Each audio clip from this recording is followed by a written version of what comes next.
Good morning, my name is Eddie from the Daily Informer, here to give you unbiased news updates on what's happening around the world. We begin today with updates on international diplomacy, security agreements, and movements around the world.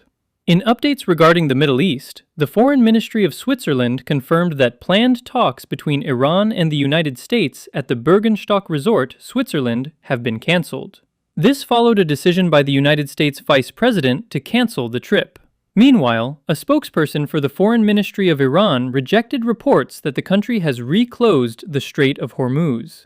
In another update from the region, the United States announced that Israel and Hezbollah agreed to a ceasefire in Lebanon. Turning to updates from Africa, the envoy of the United Nations Secretary-General to Sudan called for the head of the Rapid Support Forces to halt attacks on the El Obeid area of North Kordofan, Sudan. This statement occurred as the Rapid Support Forces launched a drone strike on the El Obeid area of North Kordofan. Next, let's turn to news from the world of history and archaeology. In Veracruz, Mexico, archaeologists have discovered ancient ruins from the early Classic period.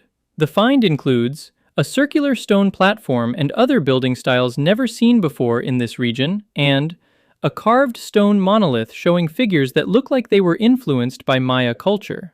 Now, let's take a look at the latest updates from commerce and trade. In maritime updates, the Persian Gulf Strait Authority of Iran stated that tariffs and insurance will not be collected from ship owners during the 60-day period of the Islamabad Memorandum. The authority is requiring that ships register with it and that a transit request for the Strait of Hormuz be made 48 hours prior to arrival. Moving over to regular updates regarding ties and agreements between nations. In updates from Europe, the president of the Philippines announced that 24 nationals detained in Russia will be released and repatriated to the Philippines. This followed a meeting with the president of Russia in Kazan, Russia.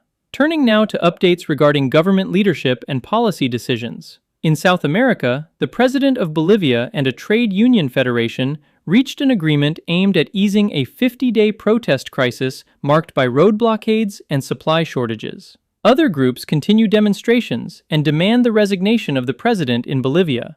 Meanwhile, in the United Kingdom, the Home Secretary, Energy Secretary, and Transport Secretary met with the Prime Minister. Reports indicate the officials urged the Prime Minister to set out a timetable for departure following a by-election in Makerfield. Next, let's look at recent updates from the fields of science, technology, and nature. In education guidelines, the Prime Minister of Norway announced school rules that prohibit the use of generative artificial intelligence by primary school pupils and restrict its use for older students. The policy takes effect in the next academic year in Norway. In biology updates, researchers identified a species of fungus in Borneo, Malaysia, that lives on other fungi infecting ants. Scientists also reported the discovery of a fungus that infects spiders. Finally, let's look at recent updates and milestones from international sports. In swimming, Kate Douglas, an athlete from the United States, set a world record in the women's 50-meter freestyle at the Pro Swim Series in Indianapolis, finishing the race in 23.59 seconds.